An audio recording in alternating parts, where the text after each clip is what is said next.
Okay जी, we are going to start with the breast. Breast जो है ना वो आपके पास इसके तीन बड़े ही जो है वो डिफरेंट तरह के फीचर्स हैं। नंबर वन तो ये कि एक ऐसा ऑर्गन है जो कि पर्सन की खुद की सर्वाइवल के नहीं होता, बल्कि किसी और इंडिविजुअल की सर्वाइवल के लिए होता है। न्यूट्रिशनल सपोर्ट आपको बस इन्फेंट को देना है। दूसरा ये कि सेकंड इसकी थ्रू आउट द लाइफ इसमें इतने ज़्यादा चेंजेस आते हैं। पहले आपको पता है कि मेनार्की से पहले डेवलप नहीं हुआ था, मेनार्की की बात इसमें डेवलप होना शुरू होती है क्योंकि एस्ट्रोजन प्रोजेस्टेरोन यहाँ पे आके हाइपरप्लेजिया हाइपरट्रोफी यहाँ पे डक्ट में लोब्यूल्स की कराती हैं। फिर जब हम यहाँ पे जो है ना वो आती है आपकी मेंस्ट्रुअल साइकिल आता है तो ओव्यूलेशन के टाइम यहाँ पे प्रोजेस्टेरोन बहुत ज़्यादा होता है। आपको पता है कि ओव्यूलेशन से बिल्कुल पहले थोड़ी सी इसकी एनलार्जमेंट हुई है, एक नॉर्मल एनीमा हो जाता है और प्रेगनेंसी में और भी ज़्यादा, प्रेगनेंसी में इसका साइज तो बहुत ही ज़्यादा बढ़ जाता है क्योंकि थ्रू आउट प्रेगनेंसी प्रोजेस्टेरोन बहुत ज़्यादा रहता है। तो ये इतना ज़्यादा बड़ा साइज हो जाता है कि जब आपके पास प्रेगनेंसी खत्म हो जाती है, जब ये इन्वॉल्यूट करता है, रिग्रेस करता है, तो आपके पास जो पहला साइज था उससे भी बड़ा साइज हो जाता है। ठीक है, और फाइनली आपको पता है कि ब्रेस्ट एक विजिबल स्ट्रक्चर है, इनकी सोशल कल्चरल पर्सन सिग्निफिकेंस हो गई। अब यहाँ पे हम थोड़ा सा इसके टिश्यू की बात कर लेते हैं। जो ब्रेस्ट है ना, ये आपको नजर आ रहा है, ब्रेस्ट के अंदर सबसे पहले ये जो अंदर है, दीज आर द एसएनएस और द डक्ट्यूल्स। ठीक है, ये जो बिल्कुल आपको अंदर नजर आ रहे हैं ये एसएनएस होते हैं, डक्ट्यूल्स होते हैं। ठीक है, ये जो एसएनएस या डक्ट्यूल्स होते हैं, तीन एसएनएस एटलीस्ट ओपन करे होते हैं, एक आपके पास टर्मिनल डक्ट में, तो ये टर्मिनल डक्ट होता है। ये जो फंक्शनल यूनिट होता है ना, एक यहाँ पे जो लोब्यूल होता है उसको यहाँ पे कहते हैं terminal ductal lobular unit. It is known as TDLU, terminal ductal lobular unit. This whole is the functional unit of the breast. ठीक है, इसमें आपके पास एसएनएस, जैसे आपको पता है ना कि नेफ्रॉन है, किडनी का है, आपके पास न्यूरॉन्स है सीएनएस का, तो ये ब्रेस्ट का जो होता है वो TDLU होता है, टर्मिनल डक्टल लोब्यूलर यूनिट होता है। यहाँ पे आपके पास एसएनएस है, डक्ट्यूल्स ओपन करती है एक टर्मिनल डक्ट में। ये जो एक टर्मिनल डक्ट होती है ये ओपन करती है, आपके पास ये मल्टीपल टर्मिनल डक्ट होती है, ओपन करती है लेक्टिवरस डक्ट में। लेक्टिवरस डक्ट जो है वो आगे से निकलती है निपल्स के ऊपर, और बिल्कुल लेक्टिवरस डक्ट से पीछे डायलेटेशन जिसको यहाँ पे लेक्टिवरस साइनस कहते हैं। तो ये आपके पास सारे जो है सेल्स है। अब हम देखते हैं कि इसके अंदर जो सेल्स यहाँ पे होता है ना, दो तरह के सेल्स होते हैं, इनर एपिथेलियम आउटर एपिथेलियम। यहाँ पे आप देख लो कि ये आपके पास जो है ना वो आपके पास जो तीन एक्चुअली एसएनएस होते हैं, डक्ट्यूल्स होते हैं, वो मिलकर आपके पास क्या बनाती है, एक आपके पास जो है ना वो लोब्यूल बनाती है, वो ओपन करती है टर्मिनल डक्ट में, ओपन करता है लेक्टिवरस डक्ट में। मल्टीपल टर्मिनल डक्ट होती है जो कि लेक्टिवरस डक्ट में ओपन करती है। अब आप देखते हैं कि जो ग्रीन कलर का आपको शोमा नजर आ रहा है, यहाँ पे भी जो ग्रीन कलर का शोमा नजर आता है उसको यहाँ पे कहते हैं इंट्रालोब्यूलर शोमा, क्योंकि लोब्यूल्स के दरमियान है। और जो सराउंडिंग में आपको यहाँ पे रेड कलर का यहाँ पे नजर आ रहा है, ये जो रेड वाला होता है उसको यहाँ पे कहते हैं इंटरलोबुलर स्ट्रोमा, जो दो स्ट्रोमा के दरमियान है। और जो येलो से नजर आ रहा है वो आपके पास यहाँ पे फैट होती है। ठीक हो गया, ये भी हमने बात करी। इससे पहले आपके पीछे पेक्टोरस मसल होता है, उसमें यहाँ पे रिब्स होती हैं। ठीक है, अब यहाँ पे हमने याद रखना है कि इसमें दो तरह के, आपको ये बताना चाहिए कि ब्रेस्ट के अंदर यूजुअली जो ब्रेस्ट होती है उसमें यहाँ पे 20 लोब्स होते हैं। लोब्स के अंदर आपके पास लोब्यूल्स होते हैं। लोब्यूल्स के अंदर मैंने बता दिया कि डक्ट्यूल्स या एसएनएस होते हैं, एटलीस्ट 3 होते हैं। और ये जो होते हैं लोब्यूल्स ये टर्मिनल डक्ट्स में ओपन करते हैं। टर्मिनल डक्ट्स होती है वो मिलकर टर्मिनल डक्ट यूनिट आपकी यूनिट बनाती है, लेक्टिवरस डक्ट में ओपन करती है, उससे पहले लेक्टिवरस साइनस होता है। अब ये आपको नजर आ रहा है एक्चुअली ना दो तरह के एपिथेलियम होती है, आउटर इनर एपिथेलियम। ये आपको नजर आ रही है कि आउटर एपिथेलियम और इनर एपिथेलियम, और मैं आपको क्लियर से दिखाती हूँ। आउटर जो होती है ना आपके पास इनर एपिथेलियम, उसमें यहाँ पे होते हैं क्यूबोइडल सेल्स, और वो पॉजिटिव स्टैंड करती है विद द, आप देखते हैं कि ये जो है पॉजिटिव स्टैंड करती है यहाँ पे एपिथेलियल मेम्ब्रेन एंटीजन। ठीक है, और जो आपके पास होती है इनर एपिथेलियम होती है, बल्कि सॉरी इनर से बाहर होती है आउटर माया एपिथेलियम। जो होती है ना इनर एपिथेलियम वो एक्चुअली मिल्क को प्रोड्यूस करती है। जो आउटर वाली एपिथेलियम होती है वो क्या करती है कि वो आपके पास मिल्क को एजेक्ट करती है, बेसमेंट मेम्ब्रेन को सपोर्ट करती है। तो ये जो आउटर वाली एपिथेलियम होती है ये आपके पास स्मूथ मसल एक्टिन से पॉजिटिव होती है। तो मैं आपको दोबारा एक दफा दिखा देती हूँ। आपके पास इनर एपिथेलियल लाइन होती है जो कि आपके पास जो है ना वो क्यूबोइडल एपिथेलियम की होती है, और आउटर माया एपिथेलियल लाइन होती है जो कि माया एपिथेलियल। और ये आपको नजर आ रहा है दो तरह के आपके पास यहाँ पे एपिथेलियल आएंगे, आउटर और इनर। आप अप्रिशिएट कर सकते हो, यहाँ पे आउटर सेल्स है। ठीक है, और बाहर की तरफ जो है ना वो इनर वाले सेल्स नजर आ रहे हैं, ये वाले। ठीक है, या आउटर सेल्स होंगे। अब हम बात करते हैं कि आपके पास डिफरेंट क्लिनिकल प्रेजेंटेशन की डिजीज की क्या होती है। आप देखते हैं कि जो क्लिनिकल प्रेजेंटेशन होती है ना यूजुअली मोस्ट हमने कहा था कि जो सिम्टोमेटिक प्रेजेंटेशन होती है वो 90% बिनाइन होती है, सिर्फ 45% कैंसर होते हैं जो कि जिनमें आपके पास आपको कोई सिम्टम नजर है। सबसे पहले पेन होती है, पेन को यहाँ पे मैस्टैल्जिया मैस्टोडेनिया भी कहते हैं। ये जो साइक्लिक भी होती है, आपको पता है कि मेंसेस से रिलेटेड भी पेन होती है। ओवुलेशन से बिल्कुल पहले जब आपके पास प्रोजेक्शन बहुत ज़्यादा होता है तो वो क्या करता है कि वो आपके पास एक नेचुरल एनीमा कॉज करता है, स्ट्रक्चर बहुत ज़्यादा बढ़ती है, तो उसको यहाँ पे एक साइक्लिक पेन होती है जो कि मेंस्ट्रुएशन की वजह से होती है। जो नॉन साइक्लिक पेन होती है वो हो सकता है किसी आपके पास ट्रॉमा की वजह से या फिर किसी सिस्ट की वजह से हो, जो कि खतरनाक हो सकती है। बाकी हमने कहा कि पेनफुल मैसेज जो है ना वो बिनाइन हो सकती है, लेकिन 10% बहुत ही कम होते हैं। 5% केसेस में आपके पास कैंसर में ना वो होती है, आपके पास पेन होती है। इन्फॉर्मेशन में आपके पास होता है कि पेन जो है वो जो होता है वो एडेमेटस हो जाता है, और आपके पास यहाँ पे यूजुअली जो इन्फेक्शन होता है वो स्टाफ से होता है जिसमें लैक्टेशन ब्रेस्ट फीडिंग के दौरान हो जाता है। अब जो डिस्चार्ज होता है आप रखना कि ये आपके पास 7% कैंसर्स में होता है, ये यहाँ पे लिखा हुआ किसमें होता है। अभी जो डिस्चार्ज है ना, अगर तो ये मिल्की है तो ये डिस्चार्ज नॉर्मल होता है, क्योंकि लैक्टेशन के दौरान भी ये डिस्चार्ज बिल्कुल नॉर्मल है। अगर बायलैटरल है मिल्की है तो ये नॉर्मल है, लेकिन अगर यूनिलैटरल है ब्लडी डिस्चार्ज है तो ये आपके पास खतरनाक है, इसको आपको देखना जरूरी पड़ता है। मोस्ट कहते हैं बात करते होता है कि जो मोस्ट कॉमन बिनाइन लीजन होता है जिसमें डिस्चार्ज होता है उसमें क्या होता है कि निपल के नीचे वाले जो आपके पास यहाँ पे डक्ट्स होते हैं उनमें पेपिलोमा बढ़ जाता है, तब ये डिस्चार्ज होता है। लंपिनेस तो आपके पास बिल्कुल नॉर्मल आपकी ग्लैंडुलैरिटी की वजह से एक डिफ्यूज नोडुलैरिटी होती है, इसको यहाँ पे लंपिनेस कहते हैं। लेकिन एक पैपेबल मैस अगर हो जाए ना, अगर आपके पास स्ट्रोमल सेल्स की या फिर एपिथेलियल सेल की प्रोलिफरेशन होती है तो एक पैपेबल मैस बनता है जो कि 2 to 3 सेंटीमीटर का एटलीस्ट होता है। जब वो पैल्पेट होता है वो राउंड टू ओवल अगर होता है सर्कमस्क्राइब बॉर्डर तो यूजुअली वो आपके पास यहाँ पे बिनाइन होता है, और अगर उसके इरेगुलर बॉर्डर तो मेलिग्नेंट होता है। लेकिन आपने किसी भी बिनाइन बॉर्डर से वो नहीं होना कि आप हाँ आपको सर्कमस्क्राइब बॉर्डर नजर आ रहे हैं, तो आपके पास बहुत से ऐसे डिसेप्टिव मैसेज होते हैं जो कि सर्कमस्क्राइब होते हैं लेकिन एक्चुअली वो इन्वेट कर जाते हैं। गने को मैसेज में कहा था कि वो मेल्स के अंदर जो आपके पास एंटीजन ज्यादा होता है तो स्ट्रोमल एपिथेलियल सेल बढ़ जाते हैं, तो यहाँ पे मेल में इसको डेवलपमेंट हो जाती है। अब यहाँ पे एक और बहुत इंपॉर्टेंट चीज बताई हुई है कि एज का इसका बहुत ज़्यादा इंसिडेंस है। फॉर एग्जाम्पल कोई ऐसा बंदा है कोई ऐसी फीमेल है जिसके यहाँ पे 60 ईयर से पहले अगर किसी भी फीमेल में निपल डिस्चार्ज होता है तो 7% चांसेस है कैंसर के, लेकिन अगर 60 ईयर से बाद होता है तो 30% चांसेस है। अगर 40 ईयर से पहले उसको पैपेबल मास मिलता है तो यूजुअली 10% केसेस में ही वो कैंसर कॉज करता है, लेकिन अगर 40 ईयर्स के बाद आपके पास मास मिलता है तो 60% केसेस में क्या होता है कि वो आपकी जो है ना वो कैंसर है। मेमोग्राफी जो स्क्रीनिंग होती है वो बहुत इंपॉर्टेंट है। ये एसिम्प्टोमेटिक नॉन पैपेबल जिनमें लीजन होते हैं उनमें फीमेल्स में की जाती है ब्रेस्ट रीजन में, ताकि आपके पास अर्ली उसको डिटेक्ट किया जाए। वो कहते हैं कि इससे इतना फायदा देखा गया है, काफ़ी ज़्यादा फायदा देखा गया है आपने ब्रेस्ट को। अब देखो कोई चीज़ उसको बढ़ने से पहले आप कंट्रोल करो। पहले तुमने कहा था कि जब आपके पास यूजुअली क्या होता है कि फीमेल्स कब आती है, पेन की वजह से नहीं आती, पेन तो होती नहीं है वैसे, और तब आती है जब उनको पैपेबल मास मिलता है, ठीक है, जो कि आपके पास कहीं भी मिल सकता है। यूजुअली रखना कि जो कैंसर होता है ना वो सबसे ज़्यादा कॉमन होता है लेफ्ट अपर आउटर कॉर्डर में, उनको ये मास मिलता है, ठीक है, जो हो सकता है एक्सोटिनस में भी जा रहा हो, हर वो मास मिलता है। तो उससे भी पहले जो 2 to 3 सेंटीमीटर होता है, 1 सेंटीमीटर जब आपके पास इन्वेसिव कार्सिनोमा होता है तभी मैमोग्राफी उसको डिटेक्ट कर लेती है। तो मैमोग्राफी से बड़ा फायदा होता है। मैमोग्राफी जो है वो होता है कि चीज़ें डिटेक्ट कर सकती है, डेंसिटीज भी हो सकती है, क्लासिफिकेशन होती है। डेंसिटीज यूजुअली क्या होती है कि आपके पास एडिपोस टिश्यू जब फाइब्रोस टिश्यू में कन्वर्ट हो जाता है तो वो रेडियो डेंस होता है, वो आपको ज़्यादा नजर आता है। ये इन्फ्लेमेटरी और न्यूरोप्लाज्म वाली चीज़ों में नजर आ सकता है, ठीक है। और क्लासिफिकेशन क्या होती है कि आप लगता है कि किसी से यहाँ पे कोई भी अगर सिक्रीशन है, कोई भी हाइलाइजेशन है, स्क्लेरोसिस एडेनोसिस है, तो क्लासिफिकेशन और डेंसिटीज को भी आइडेंटिफाई कर सकता है। और ब्रेस्ट के अंदर जो है ना कुछ इन्फ्लेमेटरी प्रोसेस भी होता है। आपने रखना है कि यूजुअली कौन कौन से हो सकते हैं, या आपके पास इन्फेक्शन हो सकता है, ऑटोइम्यून हो सकते हैं, और आपके पास फॉरेन बॉडी टाइप रिएक्शन भी हो सकते हैं। मोस्ट कॉमन जो होता है ना आपके पास यहाँ पे यूजुअली इन्फेक्शन होता है, जिसको यहाँ पे अक्यूट मास्टाइटिस कहते हैं, जो कि स्टाफ और इसकी वजह से हो जाता है, फिशर के अंदर से एंटर करता है। और आपको पता है यूजुअली ये आपके पास ब्रेस्ट फीडिंग के दौरान फर्स्ट वीक में हो जाता है। इस वजह से लैक्टेशनल एब्सेस बनती है, जो कि एक्चुअली न्यूट्रोफिल्स और यहाँ पे डिफरेंट यहाँ पे पस की कलेक्शन होती है, सब न्यूट्रोफिल्स होते हैं, एसोसिएटेड बैक्टीरिया होता है फाइबर एडिपोस टिश्यू में, और अगर ये बहुत ज़्यादा स्प्रेड करे तो ये फिस्टुलर ट्रैक बना सकती है, जो कि ओपन कर जाती है स्किन के ऊपर, उसकी वजह से एंटीबायोटिक देंगे या फिर सर्जरी से उसको ड्रेन कर सकेंगे।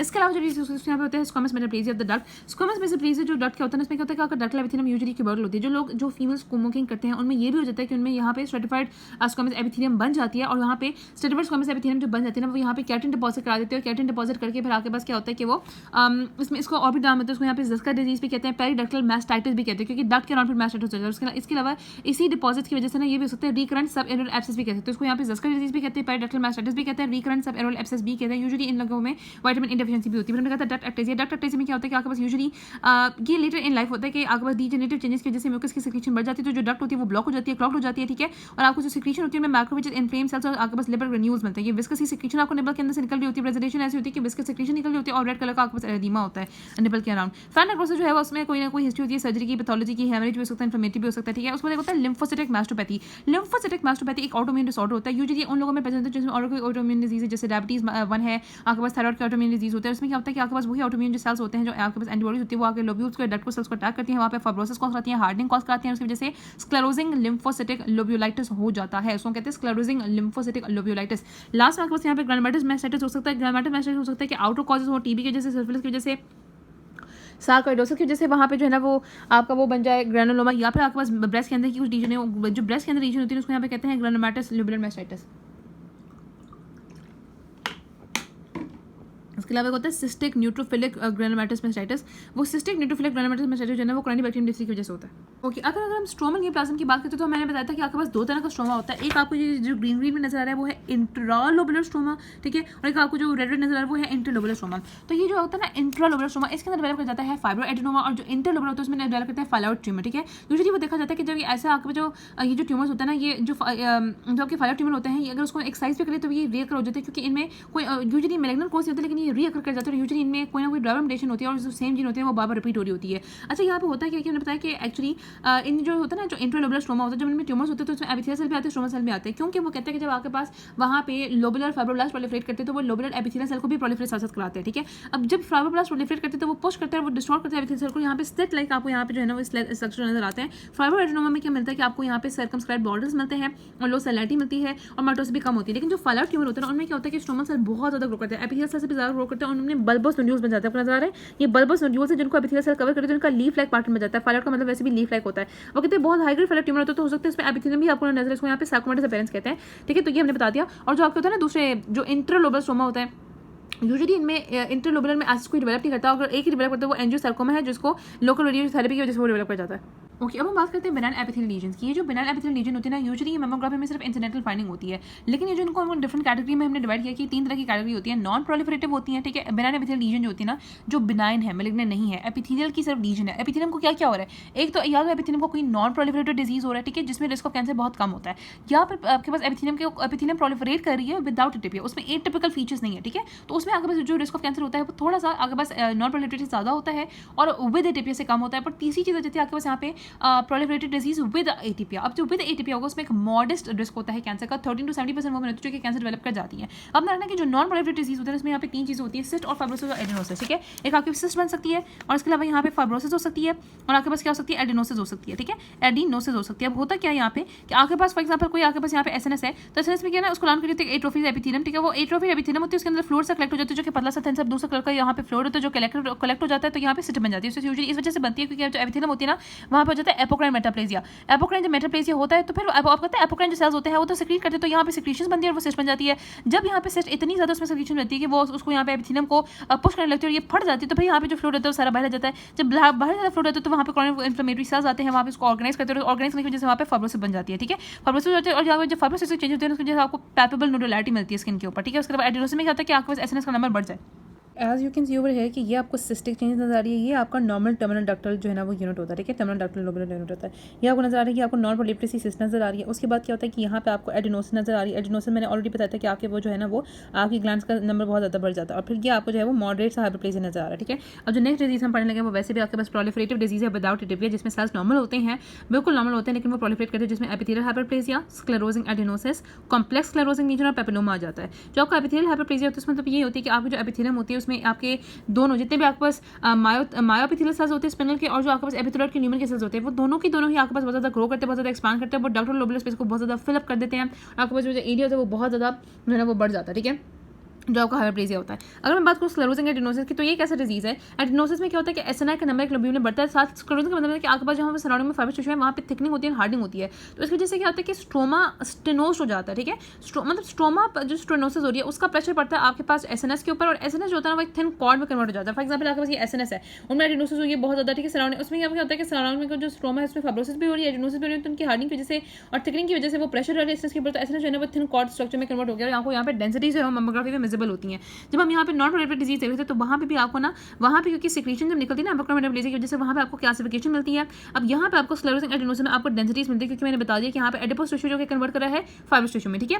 उसके अलावा एक होता है आपका पेपिलोमा। पेपिलोमा में क्या होता है कि आपके पास यहाँ पे कंबाइंड होता है एपोक्राइन मेटाप्लेजिया पे होता है, साथ आपके पास यहाँ पे एपिथेलियल हाइपरप्लेजिया दोनों चीज़ें इकट्ठी होती है, ठीक है। यहाँ पे आपको ब्लडी जो है ना वो डिस्चार्ज मिलता है, तो इन्फेक्शन है, सीरियस डिस्चार्ज है, जिसको मतलब कि ब्लॉक हुआ बाहर से निकल रहा है, ठीक है। और इसके अलावा हमने बात की थी कि आपके पास होता है जो कॉम्प्लेक्स स्क्लेरोजिंग लीजन होती है उसमें ये सारों का कॉम्बिनेशन होता है, एटीपी भी होता है, साथ यहाँ पे इसमें एपिथेलियल हाइपरप्लेजिया जो है एपोक्राइन मेटाप्लेजिया भी होता है, उसको यहाँ पे कॉम्प्लेक्स कहते हैं। जो प्रोलिफरेटिव डिजीज विदाउट एटीपी में आपके पास एपिथेलियल हाइपरप्लेजिया है, स्क्लेरोजिंग एडिनोसिस है, कॉम्प्लेक्स स्क्लेरोजिंग लीजन है, पेपिलोमा है।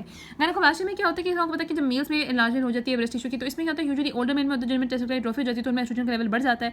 जो अल्कोहल बहुत ज़्यादा यूज़ कर रहे होते हैं, मैरिजुआना, हीरोइन बहुत ज़्यादा यूज़ कर रहे होते हैं, D2 वाला थेरेपी ले रहे होते हैं, या फिर क्लीनेफेल्टर सिंड्रोम जिसमें होता है, ठीक है, ट्रिपल XY वाला होता है, उन लोगों में ये बहुत ज़्यादा होता है। ओके, लास्ट में बात कर लेते हैं प्रोलिफरेटिव यहाँ पे जो रीजन होती हैं विद एटीपी, ये दो तरह की होती हैं, एटिपिकल और ductal, sorry atypical ductal hyperplasia और एटिपिकल लोबुलर हाइपरप्लेजिया, ठीक है। अब हमने देखा कि इससे पहले जो हमने डिजीज पढ़े थे ना उनमें जेनेटिक म्यूटेशन नहीं थी, लेकिन यहाँ पे क्या होती है, यहाँ पे जेनेटिक म्यूटेशन इन्वॉल्व होती है जिसकी वजह से हम कहते हैं कि कैंसर जो होता है ये बहुत ज़्यादा प्रीडिस्पोज कर देती हैं। यूजुअली क्या होता है कि क्रोमोसोम 16 और 17 म्यूटेशन होती है, 17 की शॉर्ट आर्म में होती है और 16 के लॉन्ग आर्म में होती है, ठीक है। और इसमें आपको म्यूटेशन क्या होती है कि एक एडेरेंट जो होता है ना उसका लॉस म्यूटेशन हो जाता है, जिसकी वजह से जो सेल्स होते हैं इनके अटैचमेंट नहीं रहती, तो ये बहुत ज़्यादा ग्रो करना शुरू हो जाते हैं। अब ये दो तरह के होते हैं, atypical ductal atypical lobular hyperplasia. Ductal hyperplasia में क्या होता है कि सर इतने ज़्यादा ग्रो करते हैं आपके डक्ट में भी और एसएनएस में भी सर इतने ज़्यादा ग्रो करते हैं, एसएनएस को तो पूरा फिल करके ना, तो एसएनएस भी आपके पास डक्ट की अपीयरेंस जो है देने लगता है, आपके पास जो लोब होती है वो भी आपको डक्ट की अपीयरेंस देने लगता है, ठीक है। तब यहाँ पे हम कहते हैं कि यूजुअली इसमें होता है कि जब यहाँ पे कहते हैं कि दोनों जो आपके पास होता है ना, ये दोनों जो आपके पास एटिपिकल हाइपरप्लेजिया होते हैं ये अपने कार्सिनोमा इन सीटो वेरिएंट जो कि बिल्कुल इनके बाद होने वाला है, कार्सिनोमा जिसको हम कह देते हैं, क्योंकि अभी तक कार्सिनोमा नहीं है, अभी तक सिर्फ ये प्री कैंसरस लीजन है, ठीक है, ये प्यूटेटिव लीजन है कैंसर से पहले,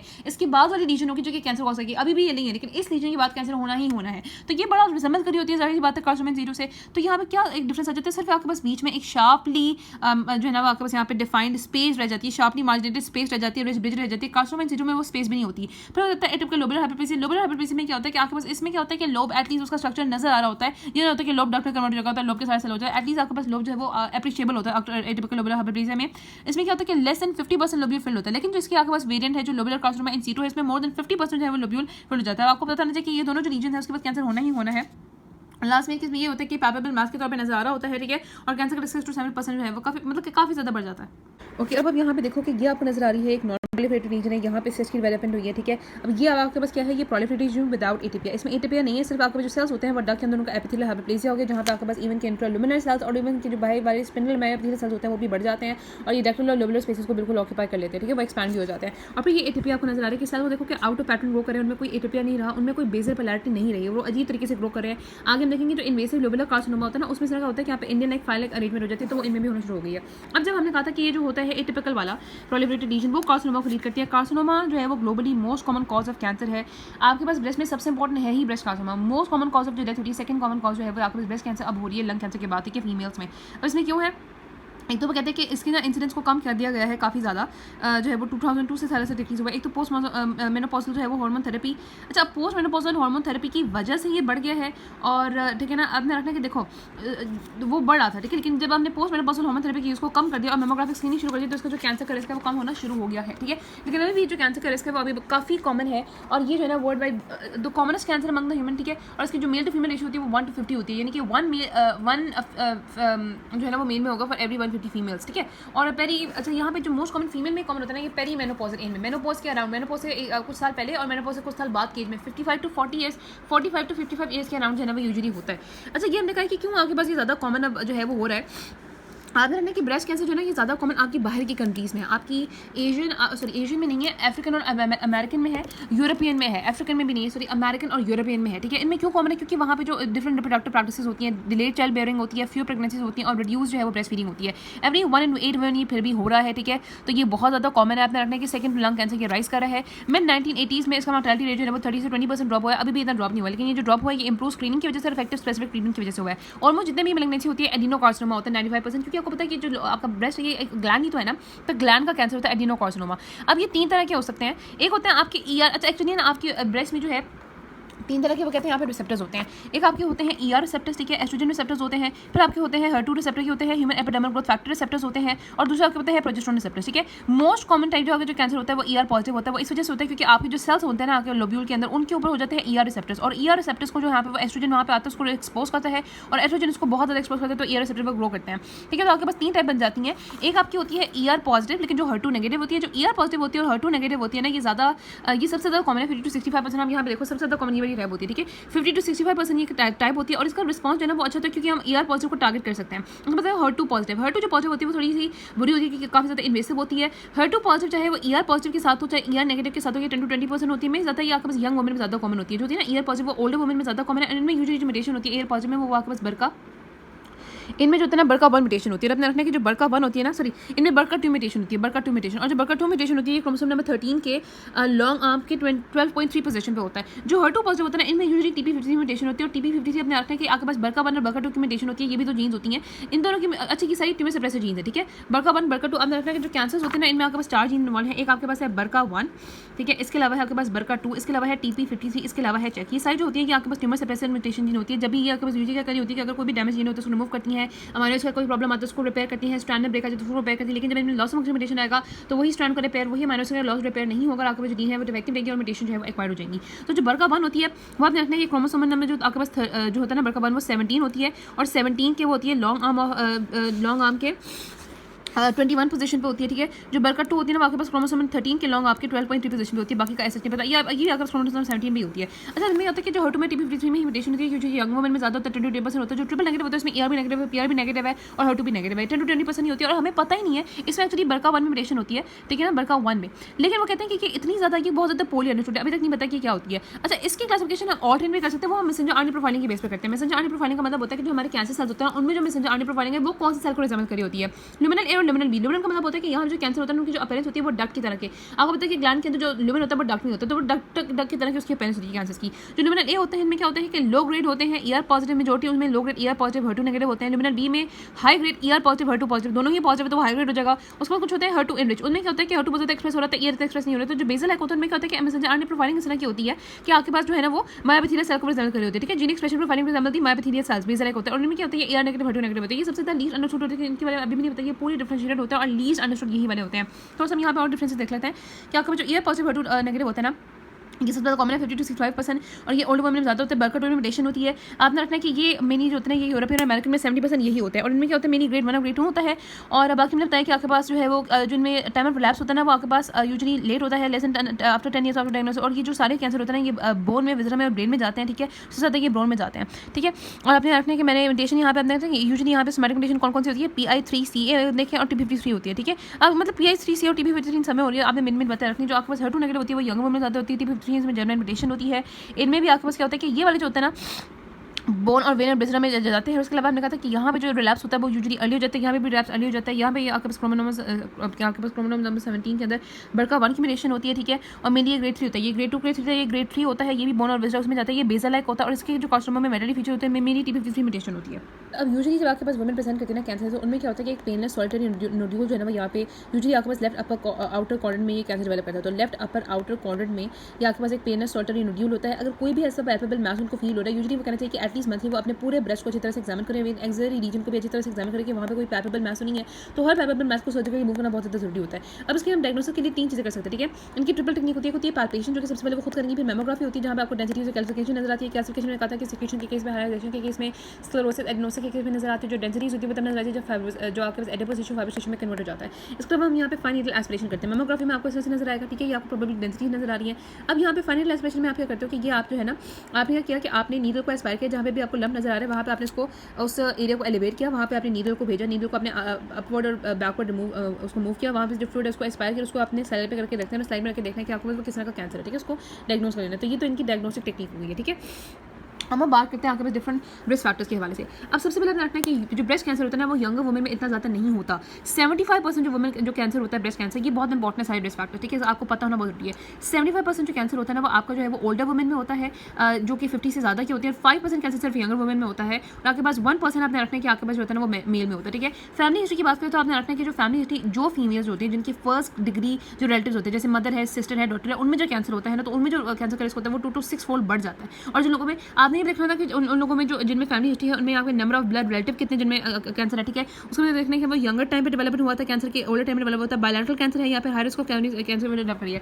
हाँ अच्छा, यहाँ पे पेनिट्रेंस का मतलब होता है कि देखो 2 चीज़ें होती हैं। एक तो होता है ना किसी में आपके पास किसी भी फीमेल में अगर कोई एक्वायर्ड म्यूटेशन होती है, कोई आपके पास जर्मलाइन म्यूटेशन चली यानी कि फेमिलियल म्यूटेशन चल रही है, तो फेमिलियल म्यूटेशन हो सकता है कि उसका यहाँ पे इस तरह हो कि वो एक एलील में हो, ठीक है। अगर आपके पास एक्वायर्ड फैक्टर की वजह से यानी कि आगे हम देखेंगे बहुत से फैक्टर्स होते हैं जिसमें अगर कोई एस्ट्रोजन थेरेपी ले रही है, बाहर से स्मोकिंग है, रेडिएशन है और भी सारे डिस्क एक्सपोजर है, तो उन फैक्टर्स की वजह से अगर आपके पास दूसरे एलील में भी हो जाती है तो उनमें क्या होता है कि पेनिट्रेंस का मतलब होता है कि चांसेस ऑफ कैंसर जो है वो ज़्यादा है। तो लो पेनिट्रेंस में फैमिली में हो सकती है और हाई पेनिट्रेंस में क्या होता है कि कैंसर के चांसेस ऑलरेडी ज़्यादा होते हैं, ठीक है, ये हमने ऑलरेडी बता दिया। और ऑब्वियसली लाइफ टाइम जो रिस्क होता है कैंसर का आपके पास 90% होता है उन लोगों में जिन लोगों में हाई पेनिट्रेंस जर्मलाइन म्यूटेशन होती है, ठीक है। हाई पेनिट्रेंस का मतलब यही है कि एक एलील में ऑलरेडी आपके पास जेनेटिक म्यूटेशन है, दूसरे एलील में भी एक्वायर्ड म्यूटेशन होने के चांसेस बहुत ज़्यादा है।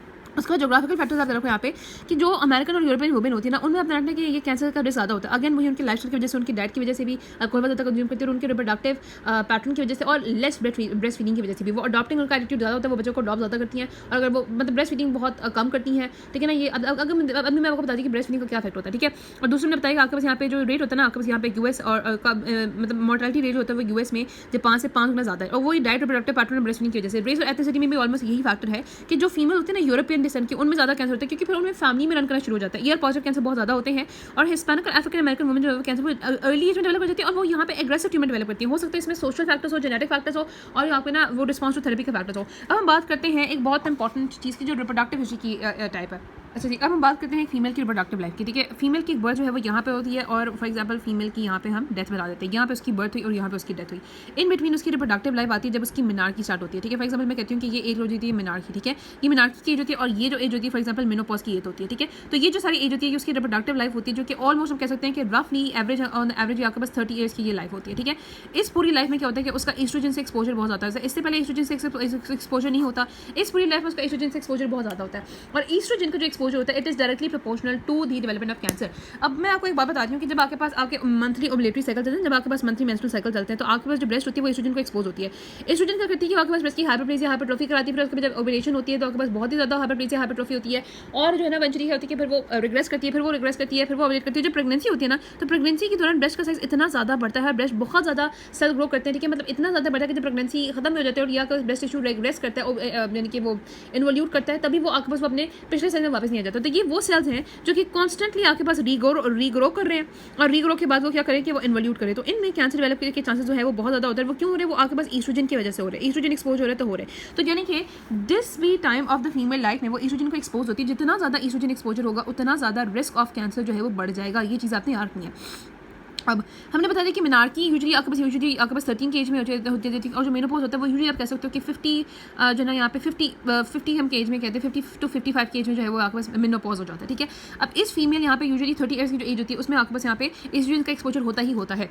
इसमें कब जो है ये एक्सपोजर जो है वो कम हो जाता है? एक आपके पास जब भी जो है ना फॉर एग्जाम्पल हम कह सकते हैं कि जब कभी प्रेगनेंसी होती है। ठीक है, जब कभी प्रेगनेंसी होती है, अब ये फॉर एग्जाम्पल प्रेगनेंसी 9 मंथ की, ये 9 मंथ की प्रेगनेंसी और ये 9 मंथ की प्रेगनेंसी। तो प्रेगनेंसी में क्या होता है कि एक प्रोटेक्टिव इफेक्ट होता है क्योंकि प्रेगनेंसी में थ्रू आउट जो है वो प्रोजेस्टेरॉन बढ़ जाता है। ठीक है, और जो प्रोजेस्टेरॉन होता है ना उसका थोड़ा सा प्रोटेक्टिव इफेक्ट, तो एस्ट्रोजन का एक्सपोजर वो कम कर देता है। तो प्रोजेस्टेरॉन की वजह से जो आपके पास जब प्रेगनेंसी रहती है 9 मंथ्स की प्रेगनेंसी आती है बीच में, तो उसकी वजह से क्या होता है कि आपके पास आप इन लाइफ को माइनस करते हो उन लोगों में से, उन ईयर्स में से ये कैलकुलेट करने के लिए कि कितने इसके रिप्रोडक्टिव ईयर्स है जिसमें एस्ट्रोजन का एक्सपोजर है। और सिमिलरली प्रेगनेंसी के बाद जो एक पीरियड होता है जो आपका उसका पीरियड होता है आपका लैक्टेशन का, तो वो भी आपके पास प्रोटेक्टिव होता है क्योंकि लैक्टेशन में भी आपकी ओवुलेशन नहीं हो रही होती तो वो एक सर्ज नहीं मिलता, प्रोजेस्टेरॉन यहाँ पे भी ज़्यादा होता है। ठीक है, तो यहाँ पे भी एस्ट्रोजन का एक्सपोजर कम ही रहता है। तो ये सारी चीज़ें उसको यहाँ पे प्रोटेक्ट करती हैं। तो अब जब यहाँ पे कैलकुलेट करते हैं ना कि कौन सी ईयर है, कितने साल थे कि जिसमें वो एस्ट्रोजन को एक्सपोज रही है, पूरी हमें यहाँ पे ये आपने आर्ट कि ये पूरा इंपॉर्टेंट चीज़ होती है कि ऑनसेट ऑफ मेनार्की क्या थी, एज ऑफ मेनोपॉज क्या थी, प्रेगनेंसीज कितनी थी, उसने ब्रेस्ट फीडिंग की ना की, ये सारी चीज़ें आ गई ना इसमें। तो ये सारी चीज़ें आप यहाँ पे एक्चुअली प्रेगनेंसी और लैक्टेशन की एज को माइनस करके आप यहाँ पे क्या करते हैं कि टोटल उसकी एज कितनी निकले जिसमें कि वो एस्ट्रोजन को एक्सपोज थी, यानी कि उसको में रिस्क ऑफ कैंसर डेवलपमेंट था। तो ये सारा इससे रिलेटेड था। हम बात करते हैं यहाँ पर रिप्रोडक्टिव हिस्ट्री की कि रिप्रोडक्टिव हिस्ट्री में एज ऑफ मेनार्की नली पैरिटी प्रेगनेंसी हुई थी या नहीं हुई थी। ठीक है, आपके पास इसमें मैंने बताया कि total length of menstrual life जो होती है ना वो रिस्क ऑफ कैंसर के डायरेक्टली प्रोपोर्शनल होती है। ये मैंने अभी बताया। इसके अलावा एब्सेंस ऑफ ब्रेस्ट फीडिंग, और आपके पास अगर ओल्डर एज में फर्स्ट प्रेगनेंसी होती है तो वो भी क्या होता है कि हमारे जो एट रिस्क ब्रेस्ट टिश्यू होता है उसको एस्ट्रोजन का एक्सपोजर जो है वो बढ़ जाता है। इसी तरीके से आयनाइजिंग रेडिएशन, अगर कोई फीमेल थी जिसको पहले आपके पास हॉस्किन लिम्फोमा होता है उसके लिए उसकी ब्रेस्ट जो है वो रेडिएशन को एक्सपोज होती है तो उसमें 20 to 35% चांसेस बढ़ जाते हैं। सिमिलरली अगर एटॉमिक बॉम्ब के दौरान हिरोशिमा नागासाकी में जितनी भी वुमेन एक्सपोज हो गई थी रेडिएशन को, उनके ब्रेस्ट एक्सपोज हो गए थे उस एटॉमिक बम की वजह से, तो बाद में देखा गया तो कि उनमें ब्रेस्ट कैंसर बहुत ज़्यादा डेवलप किया। फिर और जो फैक्टर्स आते हैं उसमें यहाँ पे प्री मेनोपॉजल और पोस्ट मेनोपॉजल ओबेसिटी। अब जो प्री मेनोपॉजल ओबेसिटी होती है वो आपके पास ना अच्छी होती है क्योंकि जो प्री मेनोपॉजल होती है उसमें जब आपके पास वो ओबीस फीमेल ज़्यादा होती है ना तो उनमें एनओवुलेटरी साइकिल होते हैं, तो ओवुलेशन नहीं होती, तो वो सर्ज नहीं होता, तो एस्ट्रोजन का एक्सपोजर थोड़ा सा कम होता है। लेकिन जो पोस्ट मेनोपॉजल वुमेन तो उनमें क्या होता है कि वही जो फैट होता है वो स्टीरॉइड्स और स्टीरॉइड से एस्ट्रोजन में कन्वर्ट हो जाता है, तो वो तो फिर से खतरनाक हो गया। फिर ब्रेस्ट डेंसिटी, जितनी ज़्यादा किसी भी फीमेल की ब्रेस्ट डेंसिटी होती है उतनी ज़्यादा कैंसर का जो रिस्क होता है वो ज़्यादा होता है। ठीक है, उसके बाद यहाँ पे कार्सिनोमा, अगर किसी भी कॉन्ट्रोलैटरल ब्रेस्ट में ना एक तरफ ब्रेस्ट में कार्सिनोमा या एंडोमेट्रियल कार्सिनोमा होता है तो वो जो है ना उन फीमेल्स में दूसरे ब्रेस्ट में कैंसर का डेवलप करने का रिस्क उन फीमेल्स में ज़्यादा होता है जिनमें बिल्कुल भी कैंसर नहीं है। ठीक है, ये बात हो गई। उसके बाद आपके पास जो है वो हार्मोन रिप्लेसमेंट थेरेपी। देखो हमने कहा था कि आपके पास अगर तो कोई फीमेल अपनी मतलब मेनोपॉज से पहले प्रेगनेंसी के लिए एस्ट्रोजन लेती है या फिर मेनोपॉज के बाद ऑस्टियोपोरोसिस की वजह से और फैक्टर्स की वजह से एस्ट्रोजन लेती है तो हार्मोन रिप्लेसमेंट थेरेपी वो जब भी लेगी तो एस्ट्रोजन का एक्सपोजर बढ़ जाएगा। हम वो एडेड ईयर ऐड कर रहे हैं और उस एक्सपोजर को, उस ड्यूरेशन को ऐड करें, जो कि मैंने बताया था कि टोटल लेंथ जो मेंस्ट्रुअल लाइफ होती है वो डायरेक्टली प्रोपोर्शनल होती है रिस्क ऑफ कैंसर के, तो हम उसको ऐड अप कर रहे हैं। तो उसकी वजह से भी क्या होता है कि जितने ज़्यादा एस्ट्रोजन एक्सपोजर होगा उतना ज़्यादा रिस्क बढ़ जाएगा। इसके अलावा अल्कोहल कंजम्पशन और कुछ डाइटरी भी चीज़ें होती हैं जो कि कैंसर के रिस्क को बढ़ा देती है। तो these were all the epidemiology के फैक्टर्स। आपकी एज और जेंडर आ जाता है, फीमेल हिस्ट्री और breast cancer, genetic factors, race और ethnicity, reproductive history, ionising radiation, और जो अदर फैक्टर्स है उसमें पोस्ट मेनोपॉजल ओबेसिटी है, आपके पास हार्मोन रिप्लेसमेंट थेरेपी है, मैमोग्राफी डेंसिटी है, अल्कोहल कंजम्पशन है, एस्ट्रोजन एक्सपोजर है, रेडिएशन है, कॉन्ट्रोलैटरल ब्रेस्ट में कैंसर है, एक्सेसिव ब्रेस्ट फीडिंग भी आ जाती है, सॉरी एक्सरसाइज आ जाती है। अच्छा, एक्सरसाइज का एक पॉजिटिव इफेक्ट होता है। इसके अलावा टॉक्सिन्स वगैरह भी जो फॉर एग्जांपल आपके ऑर्गेनोफॉस्फेट के पहले ऑर्गेनोफॉस्फेट्स है, पेस्टिसाइड्स है, उनको एक्सपोजर जो होता है वो भी खतरनाक होता है। ठीक है, और ओबेसिटी और हमने कॉन्ट्रोलैटरल ब्रेस्ट कैंसर की बात कर ली। Okay, now we will talk about the molecular mechanism of carcinogenesis या फिर मेजर पाथवे जो कि ब्रेस्ट कैंसर को लीड करते हैं। हमने देख लिया कि 3 तरह के कैंसर्स होते हैं, ER पॉजिटिव, HER2 नेगेटिव जो कि 50 to 65% होते हैं, और ये ल्यूमिनेंट टाइप होते हैं। ल्यूमिनेंट टाइप यूजुअली इस वजह से होते हैं क्योंकि जो इनका अब ये जो ल्यूमिनेंट क्लासिफिकेशन मैंने पहले भी बताया था कि वो मैसेंजर आरएनए प्रोफाइलिंग की वजह से होती है। यहाँ पे जो मैसेंजर आरएनए पैटर्न होता है कैंसर सेल का वो ल्यूमिनल सेल से रिजेंबल कर रहा होता है, और वैसे भी कैंसर के जो दिखने वाले भी यहाँ पे ये डक्ट से रिजेंबल कर रहे होते हैं। आपको पता है कि ग्लैंड के अंदर जो डक्टल टाइप होता है वो ल्यूमिन होता है। उसके बाद यहाँ पे जो है वो आपके पास सेकंड होते हैं HER2 पॉजिटिव होते हैं जो कि HER2 इनरिच्ड होते हैं, 20% होते हैं, और उसके अलावा आपके पास यहाँ पे होते हैं ER नेगेटिव और HER2 नेगेटिव जिनको ट्रिपल नेगेटिव भी कहते हैं, कि 15% होते हैं और ये बेसल लाइक होते हैं।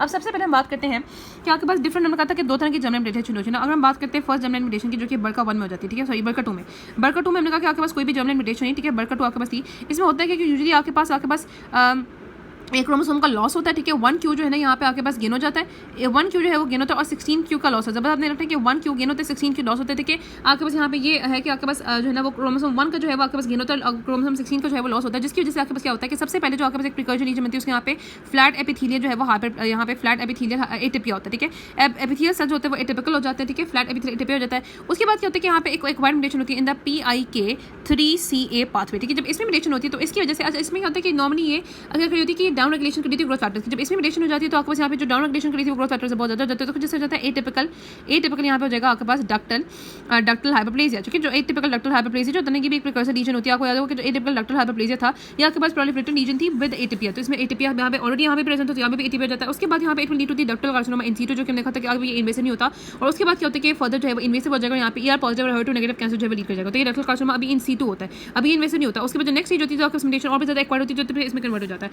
उसके बाद आपके पास नेक्स्ट जो ER पॉजिटिव पाथवे होता है उसमें क्या होता है कि जब आपके पास जर्मलाइन म्यूटेशन होती है, साथ साथ एक तो यहाँ पे TP53 में म्यूटेशन हुई, और साथ साथ आपके पास जो है ना वो HER2 की एम्प्लीफिकेशन होती है, HER2 की एम्प्लीफिकेशन, तो इनकी वजह से जो आपके पास एक प्रिकर्सर रीजन होती है वो डिफरेंट होती है। इसको यहाँ पे कहेंगे एटिपिकल एपोक्राइन एडेनोसिस, ठीक है। एटिपिकल एपोक्राइन एडेनोसिस, उसमें क्या होता है कि जो एपोक्राइन सेल्स होते हैं जो कि ग्लैंडुलर सेक्रेशन होती है, उसमें एक तो वो जो है ना वो उसमें मेटाप्लास्टिक हो जाती है, जो कि बर्गर एपिथेलियम होती है, वो एपोक्राइन में कन्वर्ट हो जाती है। एडेनोसिस का मतलब है कि आपके पास एक एसएनएस के अंदर नंबर ऑफ एसएनएस जो है वो बढ़ जाता है, और इसकी वजह से फिर आपके पास डक्टल कार्सिनोमा इन सीटू होगा, और वही डक्टल कार्सिनोमा इन सीटू जो है lead to the HER2 enriched, और यू कैन से कि HER2 पॉजिटिव में जो कि 20% ऑफ द केसेस होते हैं। इनमें क्या हुआ कि इनमें TP53 में म्यूटेशन होती है HER2 में। मैंने पहले भी बताया था कि जो आपके पास TP53 की म्यूटेशन होती है वो एक तो HER2 पाथवे में होती है, ठीक है, एक तो HER2 पॉजिटिव कैंसर में होती है, इसको यहाँ पे ट्रिपल नेगेटिव में होती है। इस वजह से देख रहे हैं आपके पास जो लास्ट कैंसर है उसमें भी आपके पास यहाँ पे यही म्यूटेशन होती है। पहले तो हमने कहा था कि यहाँ पे जो म्यूटेशन होती है, अच्छा ये जो होता है ना ये वाला पहला वाला ये most common type of cancer है, ठीक है, ये उससे थोड़ा लेस कॉमन है, और ये वाला आपके पास लीस्ट कॉमन है, ये पोली डिफरेंशिएटेड है, और ये जो होता है ना आपके पास बहुत ही मतलब इसमें मोस्ट मॉलिक्यूलर डिस्टिंक्टिव टाइप है। इसमें क्या होता है कि हमने पता है कि जो म्यूटेशन होती है वो यहाँ पे किसमें होती है, बर्का बॉल में जर्मलाइन म्यूटेशन होती है, और हमने ये नहीं पता कि उसके बाद कौन से ऐसे मतलब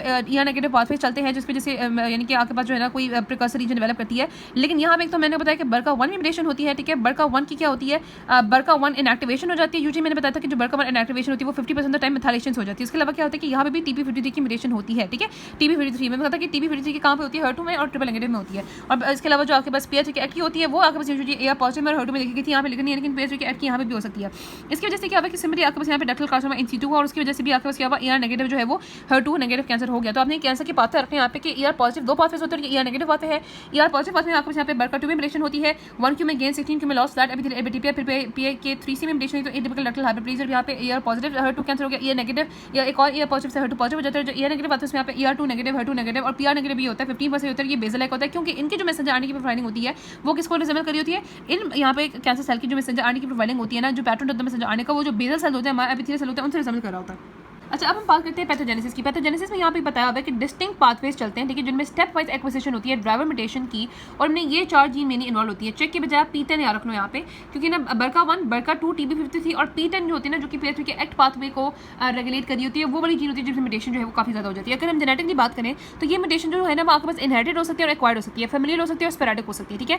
यूजुअली आपके पास ये दो तरह की जीन होती है, या तो वो जीन होती है जो कि रेगुलेट करी होती है जीनोमिक स्टेबिलिटी को। अगर आपके पास ब्रेस्ट कैंसर के अंदर जो उसके सेल्स हैं, ल्यूमिनेंट डक्टल सेल्स, उनमें उनके डीएनए में कोई रिपेयर तो उसकी जीनोम को रिपेयर करती हैं, स्टेबल करती हैं, या फिर ये प्रो ग्रोथ सिग्नलिंग पाथवेज के लिए रिस्पांसिबल होती हैं, ठीक है। बर्का 1, बर्का 2 जो है वो क्लासिकली ट्यूमर सप्रेसर जीन होती है। यूजुअली आपके पास कैंसर तब एक्सप्रेस करती है जब दोनों एलील्स जो है वो इनएक्टिवेट हो जाती हैं। ये प्रोबेबली ये देखा गया कि बर्का 1, बर्का 2 जो होता है ना वो आपके पास, क्योंकि हमने कहा कि ये ब्रेस्ट में कैंसर क्यों कॉज कराती है, क्योंकि हमने देखा कि बर्का 1, बर्का 2 जो है वो आपके पास पैंक्रियास में भी कॉज कराती है और भी सेल्स में होती है, ये प्रोस्टेट में भी कॉज कराती है। लेकिन वो कहते हैं कि ब्रेस्ट में शायद इसलिए क्योंकि आपके पास जो ब्रेस्ट के अंदर की जो सेल्स की डीएनए डैमेज हो जाए तो ये उसको शायद ये रिपेयर करी होती है।